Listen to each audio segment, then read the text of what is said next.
Good afternoon, everyone, and welcome to our Iowa Learning Farms virtual field day today. It's a great day to be inside and enjoying a field day virtually rather than being out in the field with the heat.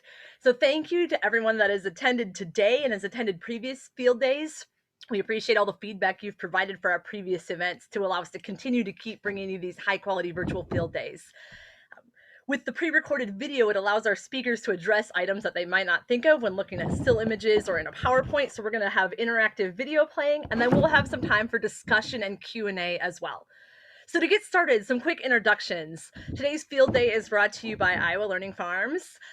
We are established in 2004, and our program is part of Iowa State University Extension and Outreach, working to build a culture of conservation by working with farmers and researchers to implement practices that improve water quality and soil health while remaining profitable. Iowa Learning Farms is a partnership of the Iowa Department of Agriculture and Land Stewardship, the Iowa Department of Natural Resources through US EPA Section 319 of the Clean Water Act, the USDA Natural Resources Conservation Service, Iowa State University Extension and Outreach, the Leopold Center for Sustainable Agriculture, Conservation Districts of Iowa, Iowa Farm Bureau, Practical Farmers of Iowa, Growmark, Iowa Agriculture Water Alliance, Iowa Corn, and the Iowa Nutrient Research Center. A couple friendly reminders before we get going with today's virtual field day. Please keep your microphones muted and keep your videos off during the video portion and the speakers, and then we'll invite you to unmute and ask questions after that point. And we encourage lively discussion and dialogue. And then after the completion of today's virtual field day, you'll be getting an email evaluation. So this is the start of the conversation, exchanging ideas. We invite you to please return that evaluation that you'll be receiving by email to help provide valuable feedback for planning and improving future events, future virtual field days down the road. Now, without further ado, I'd like to introduce today's featured speakers as we learn about improving bioreactor design and performance. Our speakers today include Matt Helmers, who's the director of the Iowa Nutrient Research Center, and Chris Hay, senior research scientist with the Iowa Soybean Association. All right, we will go ahead with the video first, and then we will continue the dialogue from there.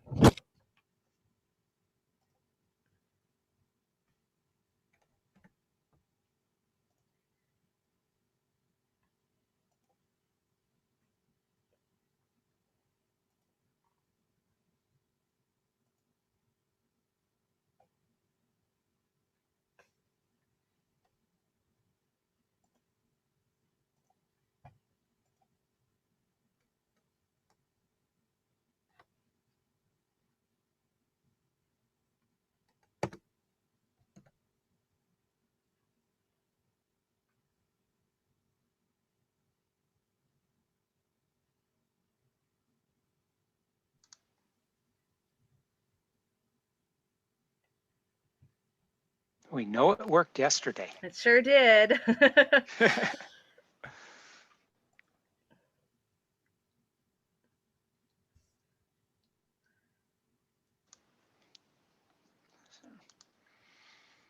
My apologies as the stand-in host today. Matt, do you have any suggestions here? I don't, except let me see, because can we just bring it up directly from YouTube? We can, yep. Let's see here. Oh, okay. I have it up. If you give me screen privileges, I can try to do that.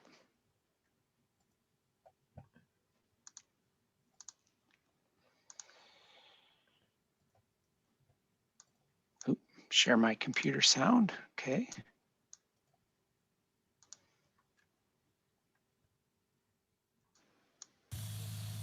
Can people see this and hear this? Hello, I'm Matt Helmers with Iowa State University Extension and Outreach. I'm here with Chris Hay from the Iowa Soybean Association. I'll let Chris introduce himself and the entity he's with at ISA. Sure, so I'm a senior research scientist in our Research Center for Farming Innovation at Iowa Soybean.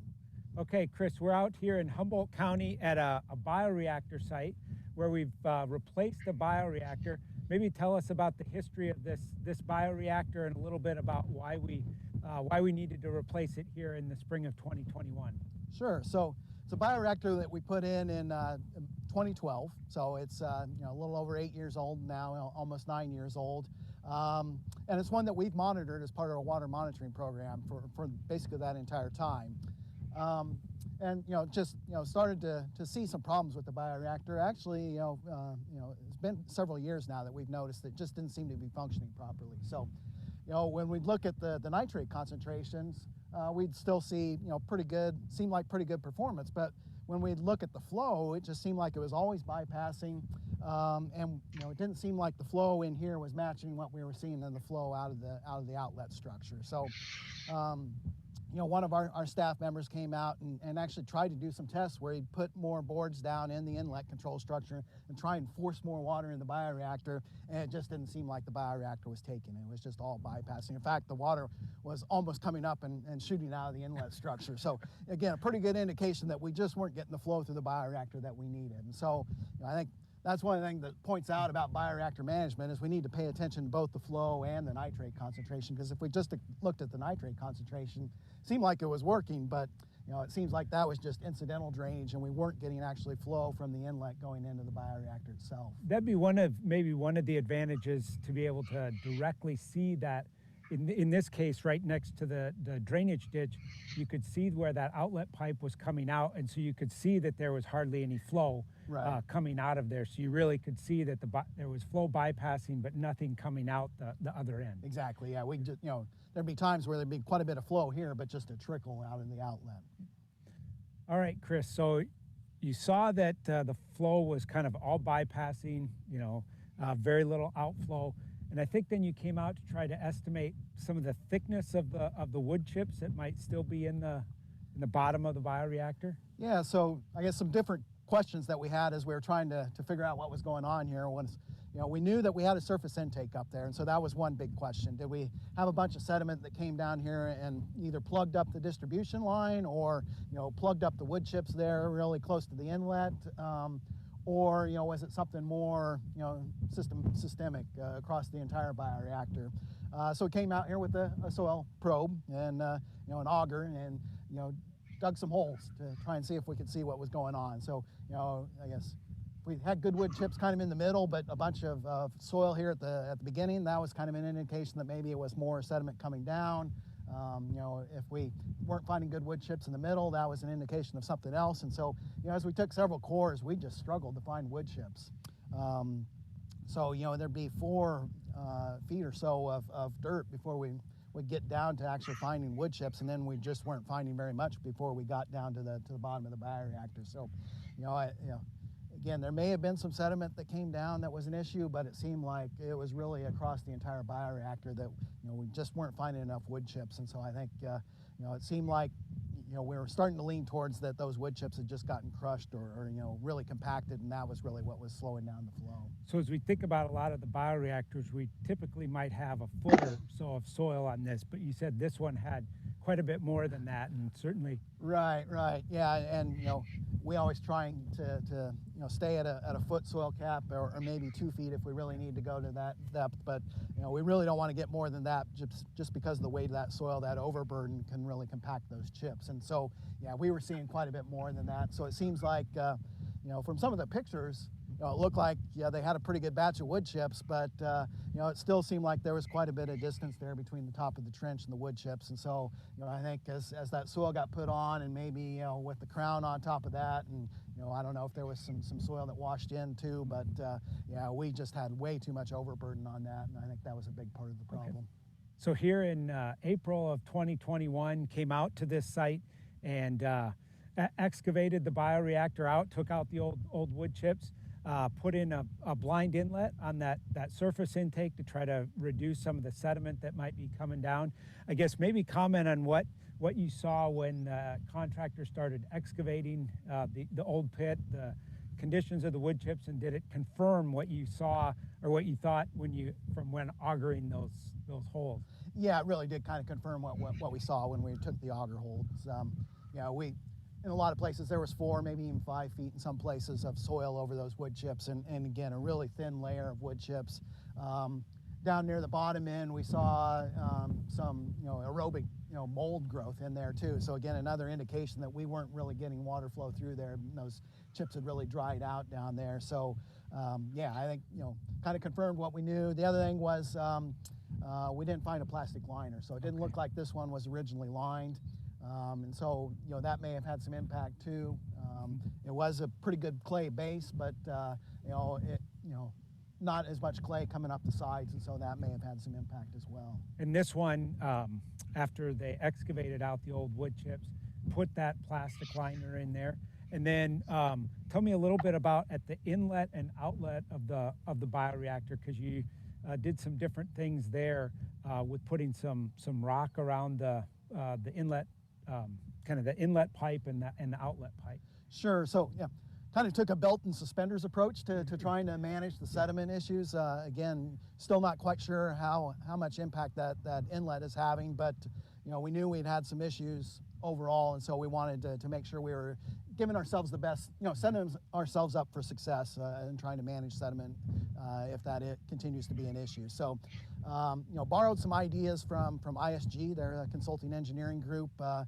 So, thank Bethany Brittenham and some of her colleagues for giving us some ideas on what they've done, some kind of unique things that they've done with Bioreactor Design to try and minimize sediment issues. And so, one of those was putting some aggregate or some gravel around both the inlet and outlet distribution pipes. And so, again, if sediment's coming through there, we got a place to trap that before it gets in and plugs up the wood chips. The other one is we put a clean out on the inlet pipe. And so as that distribution line comes out into the bioreactor, we connected a couple of 45-degree bends in that pipe and then brought it all the way up to the surface. So we've got a piece of a 12-inch dual wall that comes all the way to the surface. And so if we see some sediment come in from that inlet, we need to clean that out. Now we've got easy access that we can run in and jet out that distribution line, which would have been a huge challenge before. You would have had to excavate that up to be able to clean it out. Yep. And this one, when came in and redid it, has that more like the foot of soil cover over the top. So right. Made sure that. Yep. So yeah, I think we're about a foot, and then with a little bit of crowning, maybe a foot and a half in some places, but much closer to where we want to be as opposed to that really large overburden that we had previously.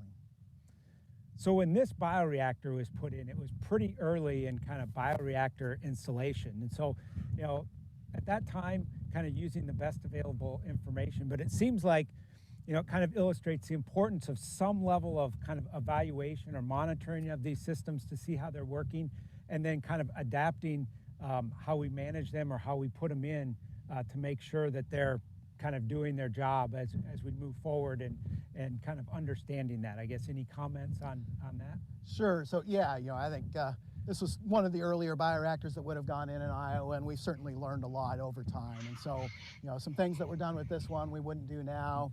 In fact, the standard right now, the NRCS Conservation Practice Standard, wouldn't allow this bioreactor because of that surface inlet. And so, I think there's some work to try and look at if we can't use a bioreactor with a protected inlet. And so that's still one thing we're working through. And actually, hopefully that's one thing that this site will do, is give us an example of one with a protected inlet that we can see how that's working.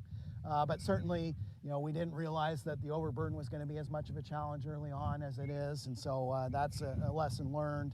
I think there's still some questions about sedimentation in these bioreactors, even when we don't have surface inlets. And so, I think that's, again, some of the things that ISG has been kind of unique with, and looking at ways to try and give us some options to deal with sediment if sediment does become an issue. So, again, we continue to learn.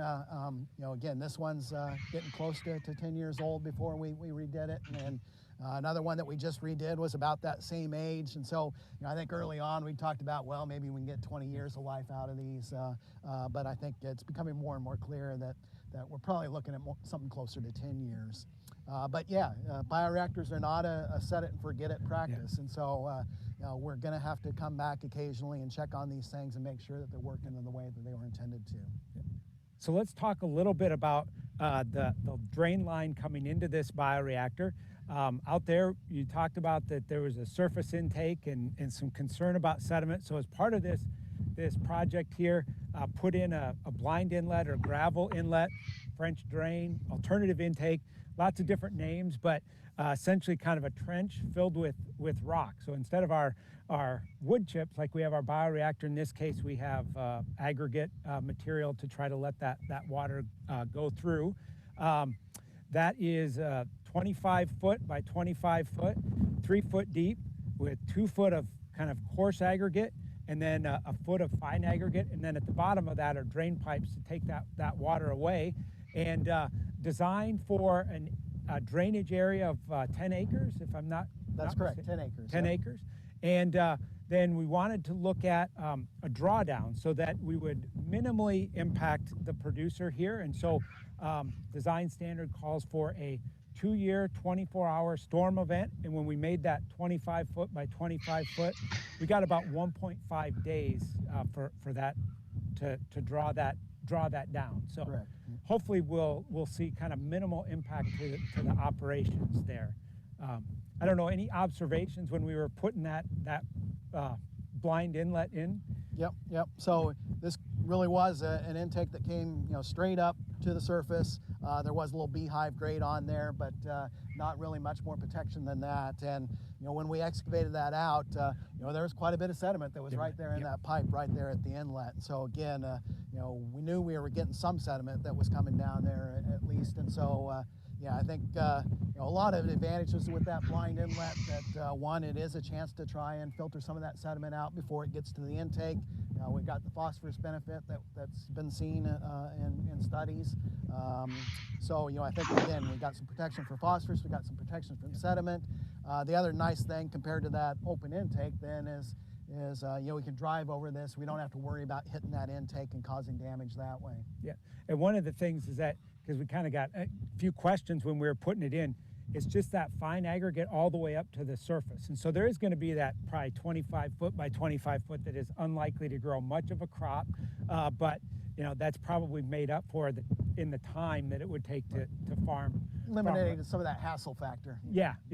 And so just to kind of to reiterate that the blind inlet is one of the practices that's been added to the Iowa Nutrient Reduction Strategy practice list since it was initially released in 2013, because some of the phosphorus benefits that we would get from this. And so I think probably one of the larger blind inlets that I've seen go in Iowa. And so it was nice to got some folks from NRCS that came out to see that go in. So kind of an opportunity to see something new, and a reason again why we from the Iowa Nutrient Research Center are interested to be involved, to see if we can see if that really helps us with the bioreactor. It may open up some opportunities for bioreactor installation where we might not otherwise want to put it if there's quite a bit of sediment coming down the line. Exactly. Yeah. That if we're limited to sites that don't have surface intakes, that's going to knock out a lot of potential sites. And so if we can show that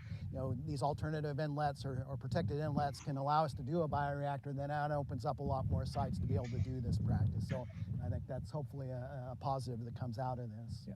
In addition to the blind inlet may provide us some benefits too. So hopefully this virtual field day might highlight how they're not too intrusive. Could be something else to consider on your farm as well, especially in these areas of north central Iowa where we see a lot of surface intakes. And it's a practice we really haven't seen much of in Iowa. Thinking back to my time in South Dakota, they were starting to become pretty popular in southwest Minnesota, and the drainage in South Dakota was pretty new, and so it wasn't this old established drainage, and so I think there was a lot of interest in avoiding putting in those surface intakes, and so a lot of interest in these alternative intakes, and so it's good to see that moving to Iowa now too. Yep.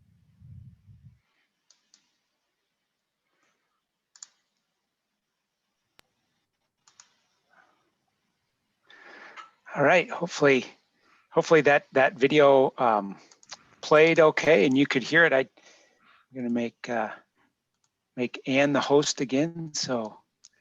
Excellent. So as we're getting things transitioned on this end, go ahead and type any questions that you have into the chat at this point so that we can have some Q&A here about what we've seen and about bioreactor performance. And then in the meantime, Chris, you had an aerial image you wanted to show, is that correct?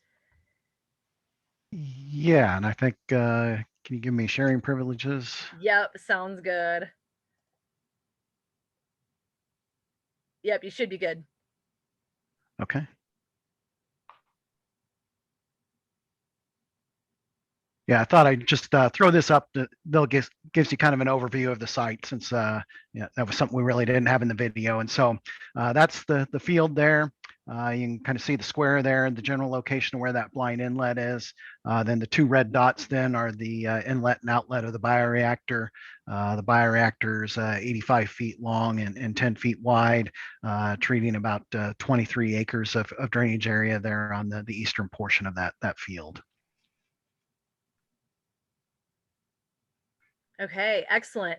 We've got some questions here. So to kick things off, could you clarify with the bioreactor design? So ideally there would be 1 foot of soil, and then could you clarify how deep the layer of wood chips would be underneath that?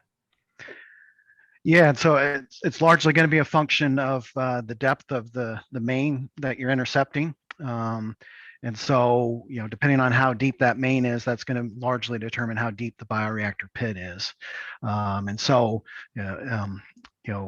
typically we're shooting for 3 to 4 feet of wood chips in a 4 to 5 foot deep bioreactor. And I should mention that in some cases, in many cases, we can put the wood chips all the way to the top. That's actually a pretty popular design. And some other, particularly in Illinois, that a lot of their bioreactors, the wood chips come all the way to the surface. For whatever reason, in Iowa, we've preferred to have a soil cap. And so, again, we're trying to limit that to 1 to 2 feet. And so, depending on that and the depth of where our main is when we're intercepting that, that's really going to determine how deep the wood chips need to be. In this case, we've got about 4 feet of wood chips and then another foot of soil, so about a 5 foot deep pit. Okay, are you farming over the top of the bioreactor? Not over the top of the bioreactor, and we want to avoid heavy equipment traffic over those bioreactors for the same reason as we talked about with the overburden.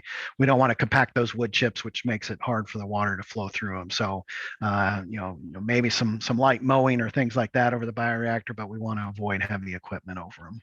So we tend to try and put them in locations where they're out of the way of the farming operation, and so that's why it's in the buffer here. All right. What does all of this cost, and who pays for these things? So the kind of the average cost for a bioreactor for the the wood chips and the construction itself is roughly $12,000. It obviously depends on how big the bioreactor is. There's some a little cheaper, some where we're treating much larger drainage areas and have gone to having two actually bioreactor pits. Those get quite a bit more expensive as you would guess. If NRCS is designing it, then that usually doesn't incur a design cost for the bioreactor. But if we're using a private design firm to design the bioreactor, then that's an added cost, and that can in many cases be $10,000 or more just for the design cost. As far as who pays for it, all depends on what programs we're using. So NRCS is one option through EQIP, and so they will help cost share those bioreactors. IDALS, Iowa Department of Ag and Land Stewardship, also has some programs to fund bioreactors, and it depends a little bit on where you're located and whether you're in a priority watershed or not as to how much that cost share is. But typically, when we're doing this, we're trying to pool together whatever funding sources we can, and because this is a practice where there's no real benefit back to the farmer, it's purely a downstream water quality benefit. We try and come up with a package where hopefully we can get to 100% cost share, and so really the farmer or landowner isn't having to put money out of pocket to put it in, because again they're providing that benefit without any real return back to their operation. I can, I guess, comment in case somebody wanted to know that blind inlet. That in this case it was pretty big, but probably of the total cost might have been somewhere around $5,000. So aggregate was kind of expensive, and we had a pretty big trench that we have dug. I maybe shouldn't call it a trench, big pit that we had dug there. And I guess I maybe should add that NRCS and IDOLS are probably the two big funders, but as we're trying to put together funding, Iowa Ag Water Alliance and Iowa pork producers, especially if there's swine manure or hog operation involved in the land where the bioreactor's at, then those have been other sources of funds, and there may be some other foundation and other types of fundings depending on the projects that we're working on that can help fund those as well. Great.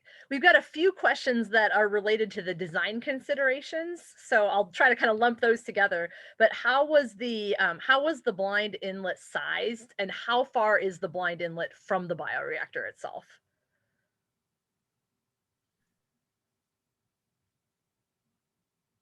Sorry, I was muted. Okay, there actually is an NRCS design spreadsheet for the blind inlet, and it will estimate the runoff. You can put in what your drainage area is. So this was that 10 acres. And then using the curve number method, it would estimate what your surface runoff is to that blind inlet.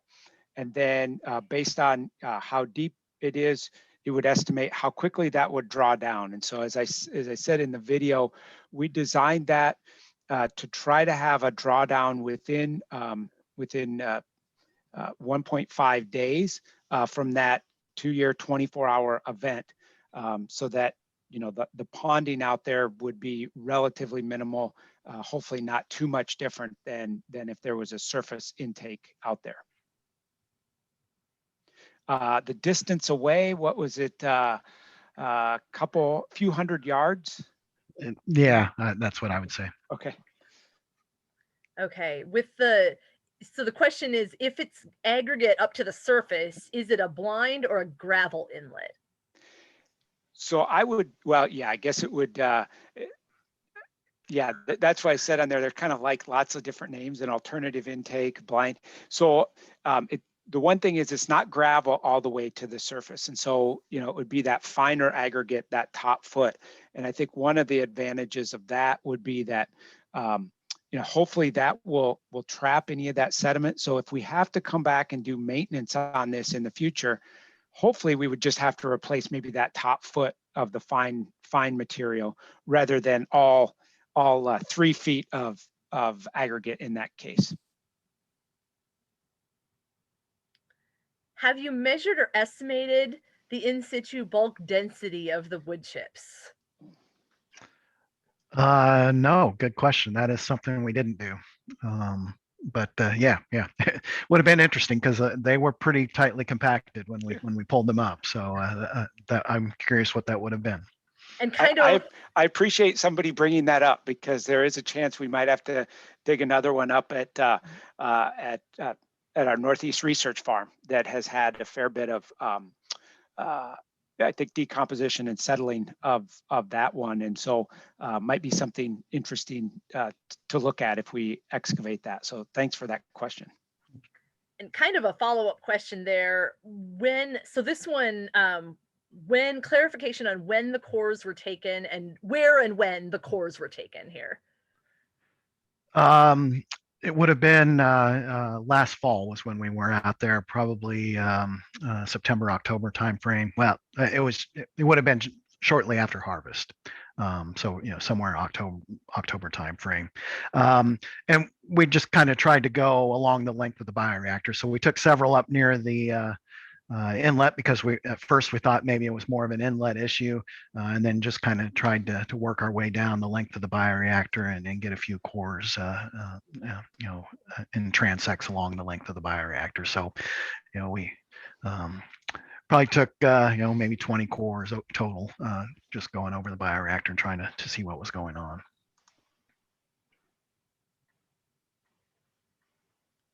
Okay, clarification question on timeline.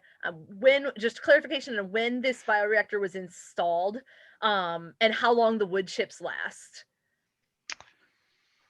So this one was installed in 2012.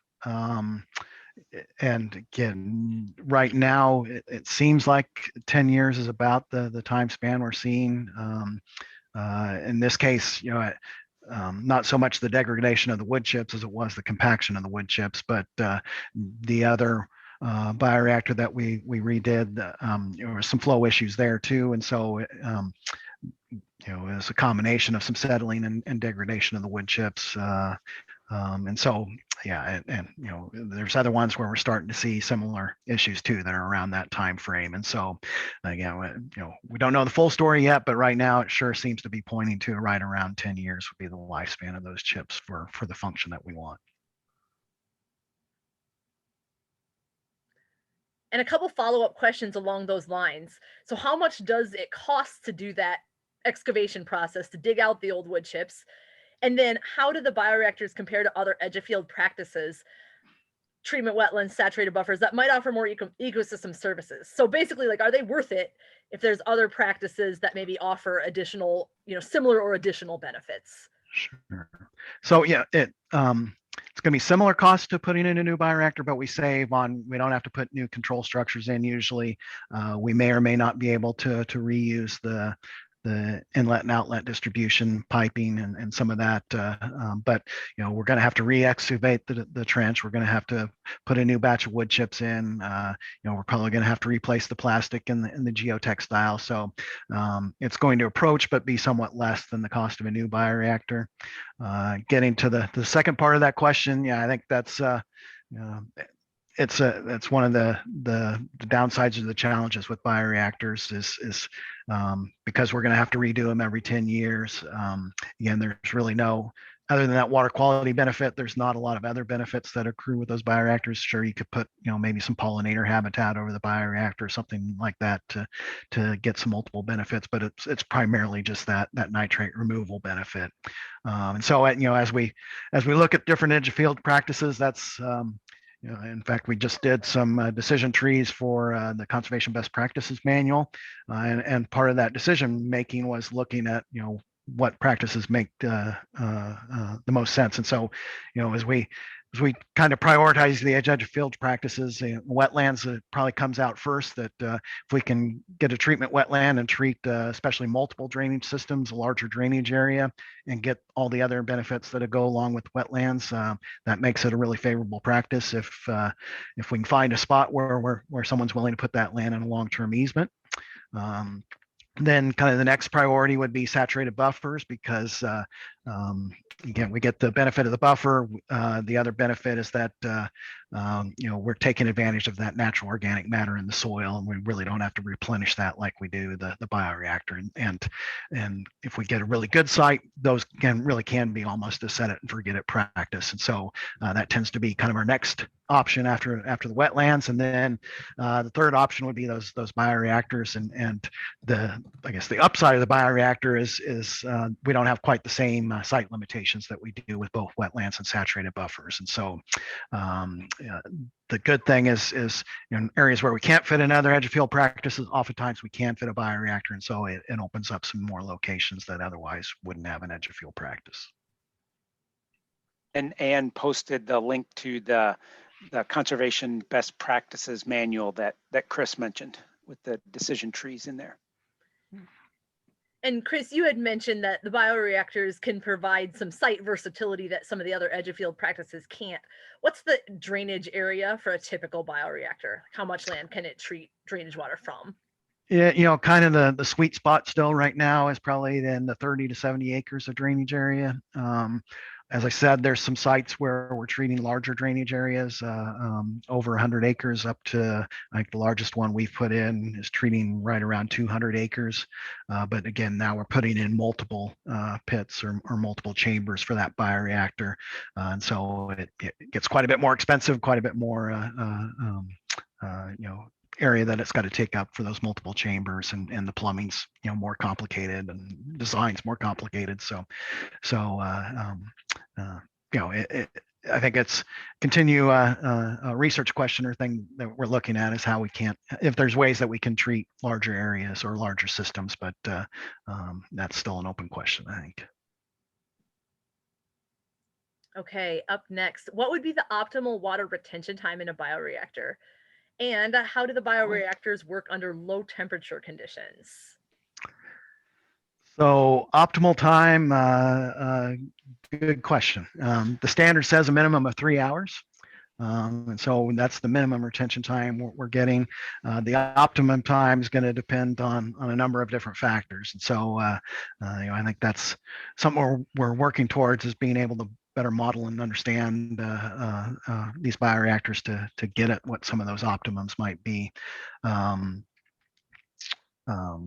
What was the other part of the question then? How do bioreactors work in low temperature conditions? Okay. If there were to be drainage water in in the winter or in those colder Sure. times of the year.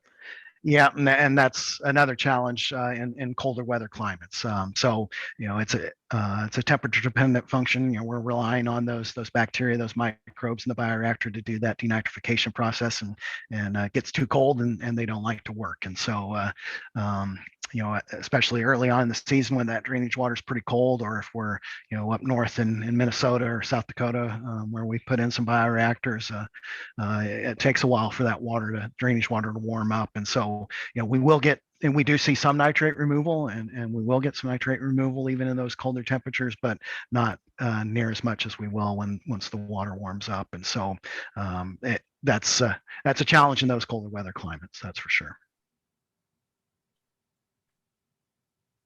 Do you have a sense of what affects the bioreactor wood chip degradation more? Is it time spent dry or time spent in water?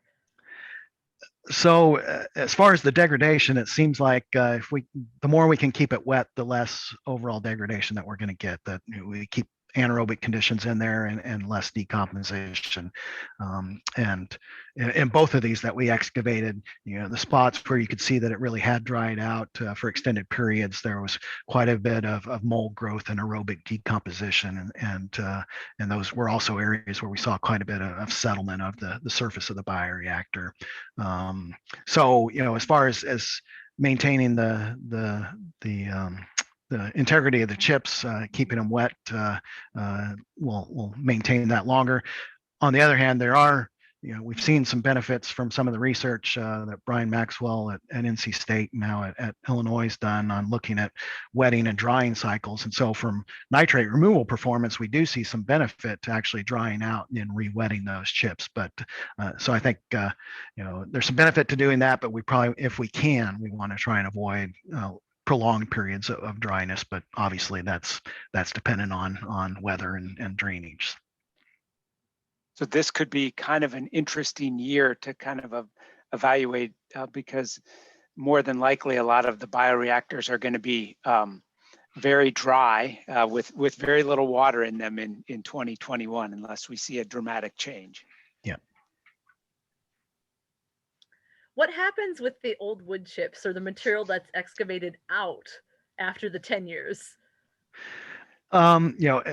We want to avoid just dumping a big batch of wood chips out in the field because there's still quite a bit of carbon in there, and so we don't want to tie up nitrogen with that heavy load of carbon dumped in one place. And so the few locations we've done this at, we've just kind of spread those out over kind of the buffer area where we can get them spread out and out of the way and not tying up nitrogen in the field. When it comes to the ability of these bioreactors to remove or to basically reduce the nitrate load, does the performance vary over, have you seen performance vary over the life of the bioreactor? And can you give us some just general sense of the numbers? Like what sort of removals are we seeing of that load?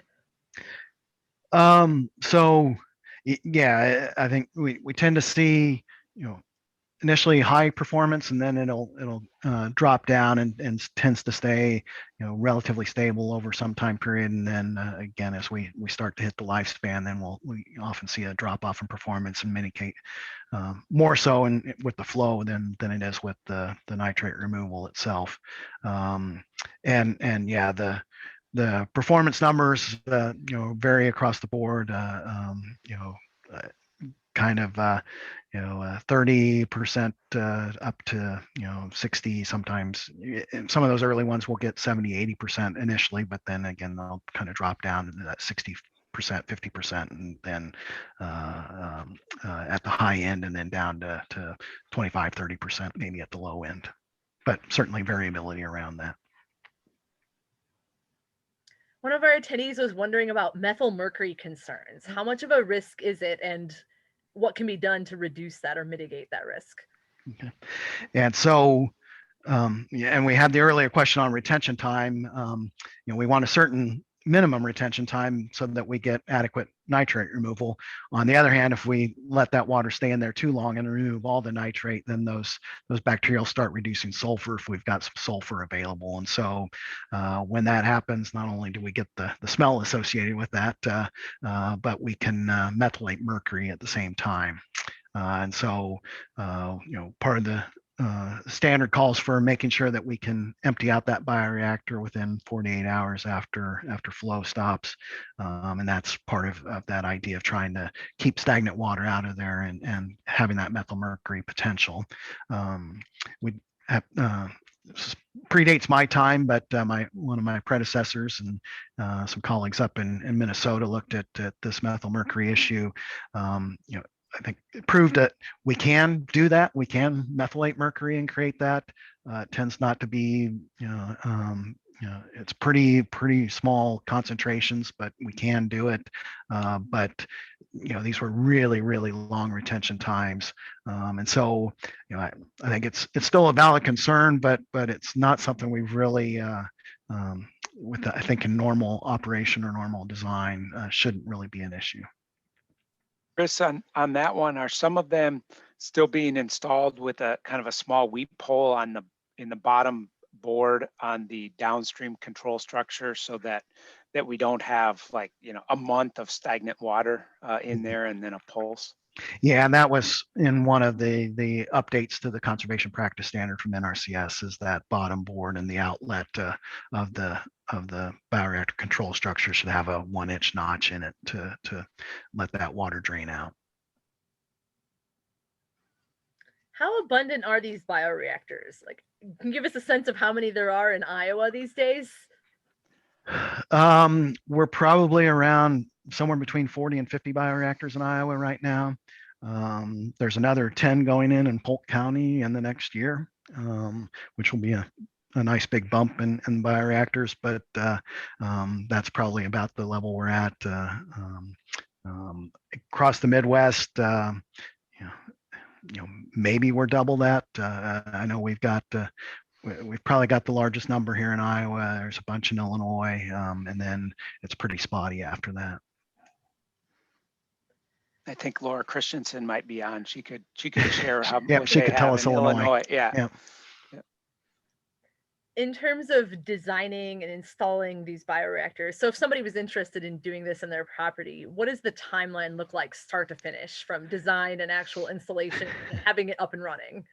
Yeah, and that's something that you got to set the expectations on that, because it seems like you should just be able to go out and do this, and it shouldn't be all that complicated. But with all the steps that you got to go through to get the design done and approved and get the funding in place, it often ends up being around a year or so by the time you fully work through that process, from kind of initial indication of interest to actually getting the design done, and then getting to construction and getting it implemented.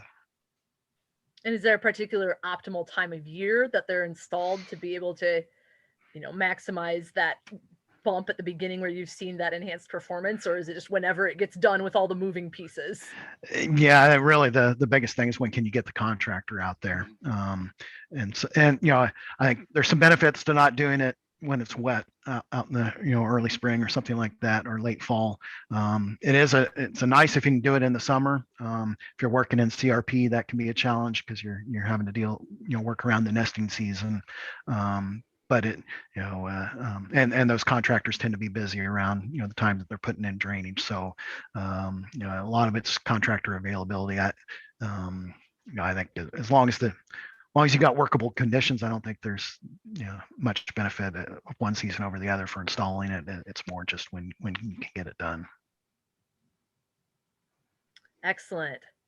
Okay, well, I'm going to throw out there, we've had amazing questions. Thank you, everyone, for all the questions here and the great discussion. This is last call for questions. I'm going to go ahead and pull up the CCA credit information. So any further questions you have, go ahead and get those typed in the chat window now, and we'll get those relayed to Matt and Chris. I'll get the CCA information up here.